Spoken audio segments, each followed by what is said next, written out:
Hello friends, welcome to IAS PCS केंद्र।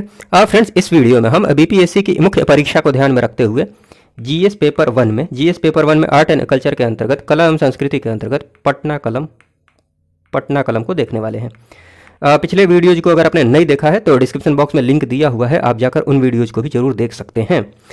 उन videos में मैंने बहुत सारी बातें बताई है, टॉपिक्स डिस्कशन के अलावा बहुत सारी बातें बताई है, जैसे कोई भी क्वेश्चंस आपको पूछे जाते हैं तो आप उनका आंसर कैसे लिखेंगे, आंसर की जो भूमिका तैयार करनी होती है, जो भी कंटेंट्स मतलब आपके पास उपलब्ध है उन कंटेंट्स को यूज करते हुए आप भूमिका को कैसे तैयार करेंगे, फिर जो आंसर होता है मतलब बॉडी पार्ट होता है, बॉडी पार्ट को कैसे तैयार करेंगे, फिर उसके बाद कंक्लूड कैसे करेंगे, निष्कर्ष कैसे लिखेंगे। ठीक, तो ये सारी बातें मैंने काफ़ी कुछ आइडिया दिया है। फिर भी जब मैं मॉडल आंसर प्रोवाइड करूँगा तो इन चीज़ों को फिर से डिस्कस कर दूंगा, अच्छे से एक्सप्लेन कर दूंगा। लेकिन मैं आपको सजेस्ट करूंगा कि आप पिछले वीडियोज़ को भी जरूर देख सकते हैं, जिनमें पूरी की पूरी जनजातीय विद्रोह कंप्लीट हो गई है। जनजातीय विद्रोह और उसके अलावा कला की बात की जाए तो मौर्य कला और पाल कला को भी डिस्कस कर लिया गया है। तो ये सारी बातें हैं। बाकी बिना किसी देरी के इस वीडियो को शुरू करते हैं। इस वीडियो में हम बात करने वाले हैं पटना कलम की।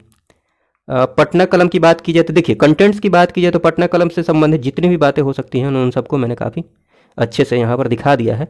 अगर इतनी बातें आप ध्यान में रखते हैं तो कोई भी क्वेश्चन पूछा जाता है मुख्य परीक्षा में तो आप आसानी से इसका, पटना कलम से संबंधित कोई भी क्वेश्चन पूछा जाता है तो उसका आंसर आसानी से लिख पाएंगे। हाँ, क्वेश्चन की जो डिमांड होती है, क्वेश्चन की जो मांग होती है, उसके अकॉर्डिंग आपको थोड़ा सा मॉडिफिकेशन करना होगा।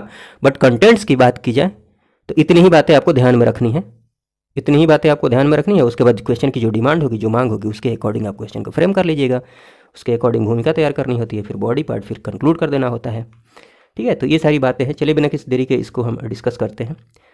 पटना कलम की बात कर ली जाए तो पटना कलम चित्रकला को पटना शैली के नाम से भी जानते हैं, इंडो ब्रिटिश शैली के नाम से भी जानते हैं, पटना शैली या फिर इंडो ब्रिटिश शैली के नाम से भी जानते हैं। क्यों इंडो ब्रिटिश शैली के नाम से जानते हैं, अभी थोड़ी देर में ये बात क्लियर हो जाएगी, थोड़ा सा वेट कीजिए। हाँ, ये बात ध्यान रखिएगा कि मुगल काल में शाहजहाँ के पश्चात चित्रकला का ह्रास होना शुरू हो जाता है, पतन होना शुरू हो जाता है, क्योंकि शाहजहाँ के बाद औरंगजेब का शासन आता है। औरंगजेब ने कला को संरक्षण प्रदान नहीं किया, ये बात ध्यान रखिएगा, जिसकी वजह से 1730 ईस्वी तक दिल्ली दरबार के अनेक चित्रकार जो थे ना, जितने भी चित्रकार थे, बहुत सारे चित्रकार अपनी आजीविका हेतु, क्योंकि उनको संरक्षण प्राप्त नहीं हो पा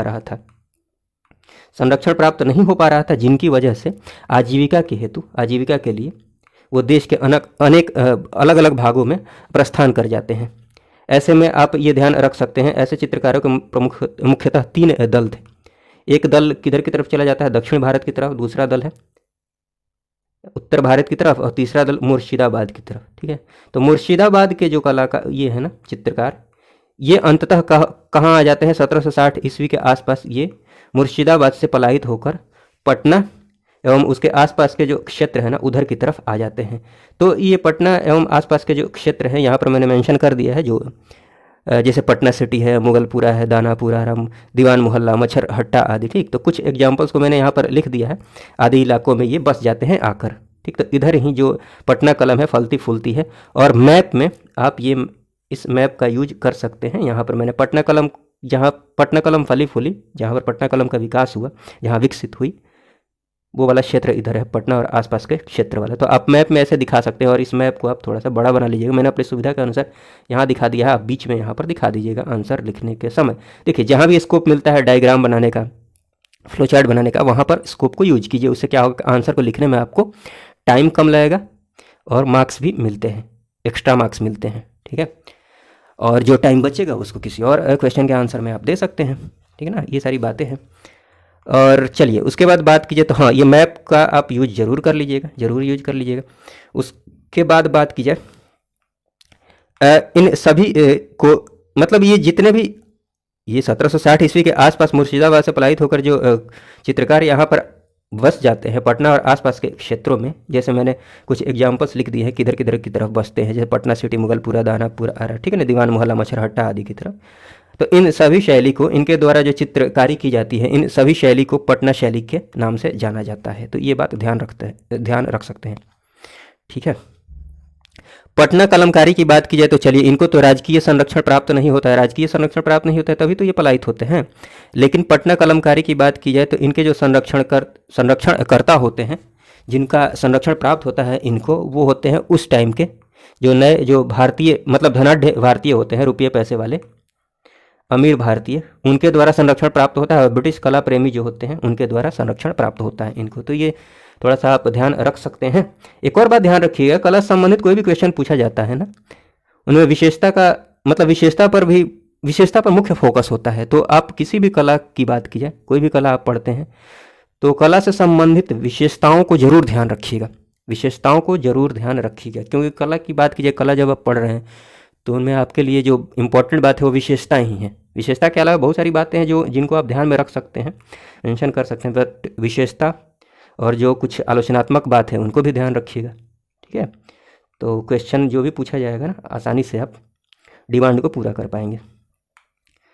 इस चित्रशैली को मुख्यतः पुरुषों की चित्रशैली कहा जाता है, क्योंकि इसमें अधिकांशतः जो चित्रकार थे वो पुरुष ही थे, इसलिए एग्जाम्पल के रूप में ये नाम यूज कर सकते हैं। मुगल दरबार के 2 चित्रकारों के द्वारा लोहर और मनोहर ने इसकी शुरुआत की थी। पटना कलम चित्रशैली की बात कीजिए, प्रमुख चित्रकार के रूप में आप ध्यान रख सकते हैं, जैसे सेवक राम है, हुलास लाल है, झुमक लाल है, शिवदयाल लाल, ठीक, लालचंद, महादेव लाल, कन्हैया लाल आदि। ठीक है ना। हाँ, महिला चित्रकार में ये 2 नाम ध्यान रख सकते हैं, सोना बीबी और दक्षो बीबी। बट मुख्य रूप से जो इस चित्रशैली को जाना जाता है वो पुरुषों की चित्रशैली के नाम से ही जाना जाता है। ठीक है। उसके बाद बात कीजिए तो 20वीं सदी में राधा मोहन बाबू और ईश्वरी प्रसाद इस शैली के जो प्रमुख चित्रकार हुए। ठीक है, 1949 में ईश्वरी प्रसाद का निधन हो जाता है। ये अंतिम चित्रकार होते हैं पटना कलम शैली के, जिनका निधन हो जाता है कब, 1949 में। तो ये सारी बातें हैं। उसके बाद ये ध्यान रख सकते हैं कि पटना शैली के जो चित्रकला है, पटना शैली के जो चित्रकला है वो कहाँ कहाँ पर आपको मिल सकता है देखने को अभी, तो पटना कला महाविद्यालय है, वहाँ पर आपको देखने को मिल जाएगा। कला संग्रहालय में, भानुक जी संग्रहालय म्यूजियम में, कोलकाता म्यूजियम में ये सारी चित्रकलाएं उपलब्ध हैं, तो आप वहाँ देख सकते हैं। अब आते हैं असली बात पर। वो सारी बातें तो ठीक है, पटना कलम की जो विशेषताएं हैं इनको आप जरूर ध्यान रखिएगा। विशेषताओं की बात कर ली जाए तो देखिए, ये मुगल शैली, स्थानीय शैली एवं ब्रिटिश शैली का मिश्रण है। मुगल शैली, क्योंकि मुगल दरबार से ही चित्रकार आते हैं और जहाँ पर आते हैं उनका प्रभाव तो पड़ेगा ही, और ब्रिटिश शैली, तत्कालीन ब्रिटिश शैली जो थी उनका प्रभाव पड़ता है। ठीक है, तो इनका मिश्रण है ये, तो ये ध्यान रख सकते हैं। उसके बाद सम्मिश्रण से इस शैली की एक अलग पहचान बनी है, मिश्रण की वजह से इस शैली की एक अलग पहचान बनी है, तो ये मेंशन कर सकते हैं। हाँ, ब्रिटिश शैली के प्रभाव के कारण इसे कंपनी शैली के नाम से भी जाना जाता है। देखिए, लघु चित्र की श्रेणी में अधिकतर चित्र जो बने हैं किस पर बने हैं, कागज पर। उसके अलावा आप ध्यान रख सकते हैं हाथी दांत पर भी बने हैं, अभ्रक पर, कपड़ा पर भी, कभी कभी चमड़ा, धातु और शीशा पर भी चित्र बने हैं। ठीक है, तो ये सारी बातें आप ध्यान रख सकते हैं। उसके बाद बात की जाए तो दैनिक जीवन के दृश्य व जनसाधारण के जीवन का चित्रण भी देखने को मिलता है। दैनिक जीवन के जो दृश्य हैं और जनसाधारण के जीवन का चित्रण, जैसे एग्जाम्पल के रूप में आप देख सकते हैं, लकड़ी काटता हुआ जो बढ़ई है उसका चित्र, खेत जोतता हुआ किसान, मछली बेचती औरत का चित्र, साधु सन्यासी आदि, लोहार, सोनार, इक्का वाला आदि के चित्र देखने को मिलते हैं। तो एग्जाम्पल के रूप में आप इन बातों को मेंशन कर सकते हैं। सारे एग्जाम्पल्स ना ध्यान आए, लेकिन कुछ एक भी आए तो आप मेंशन कर सकते हैं। एग्जाम्पल्स, उदाहरण तो जरूर ही दीजिए जो भी बात आप लिख रहे हैं वहाँ पर, 1-2। उसके बाद प्राकृतिक रंगों का प्रयोग किया गया है, जिसे चित्रकारों द्वारा स्वयं तैयार किया जाता था। ठीक है, स्वयं तैयार किया जाता था। उसके बाद बात कर लिया तो पशु, पक्षी व फूलों का चित्रण हुआ है। पक्षियों के एक ये ध्यान रख सकते हैं, पक्षियों के एक पंख व रोए जो होते हैं, रोए का इतना स्पष्ट चित्रण किया गया है कि देखने वाले मंत्र मुग्ध हो जाएंगे। तो ये सारी बातें हैं। प्रमुख रूप से 3 प्रकार के चित्र मतलब देखने को मिलते हैं, अभी ऊपर देखा है आपने, उससे आपको आइडिया लग गया होगा। प्रमुख रूप से व्यक्ति विशेष के चित्र देखने को मिलते हैं, विवाह, उत्सव और पर्व त्यौहार के चित्र मिलते हैं, जीव जंतु, फल फूल, वृक्ष आदि के चित्रण देखने को मिलते हैं। ठीक, तो ये सारी बातें आप विशेषता में ध्यान रख सकते हैं। उसके बाद मनुष्य के चित्र में ये ध्यान रख सकते हैं कि ऊंची नाक, भरी भौवें, पतले चेहरे, गहरी आंखें और घनी मूछें दिखाई गई हैं मनुष्य के चित्र में। तो ये सारी बातें आप ध्यान रख सकते हैं। और ये बिना राजाश्रय के फली फूली, बिना राजकीय संरक्षण की ये फली फूली है। ठीक, तो ये भी एक विशेषता ध्यान रख सकते हैं। चित्रों में सादगी है, विषय वस्तु सरल है, सिंपल है, विषय पर जो भी जिस भी विषय के लिए चित्र बनाया जा रहा है उस पर अधिक फोकस किया गया है। तो ये सारी बातें हैं, ये विशेषताएं हैं।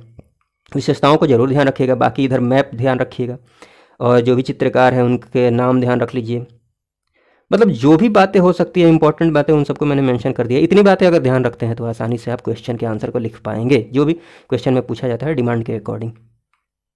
उसके बाद किस बात के लिए आलोचना की जाती है। आलोचना की बात की जाए तो आपको आलोचनात्मक पॉइंट्स भी ध्यान रखने होंगे, क्योंकि क्वेश्चन पूछे जाएंगे तो हो सकता है कि मूल्यांकन करने को बोल दे, परीक्षण करने को बोल दे, समीक्षा करने को बोल दे, ठीक है, या फिर आलोचना करने को बोल दे। तो वहाँ पर आपको नकारात्मक बात मतलब किस बात के लिए आलोचना की जाती है वो भी बात आपको ध्यान रहनी चाहिए।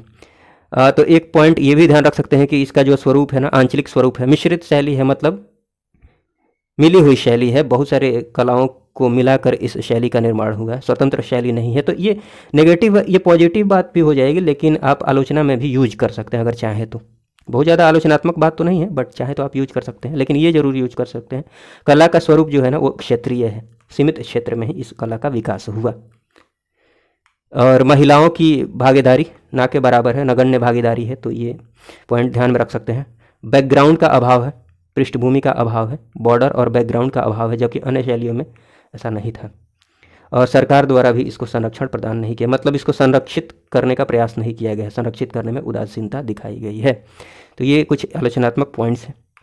बाकी जैसे आपका आंसर कंप्लीट होगा उसके बाद कंक्लूड कर देना होता है।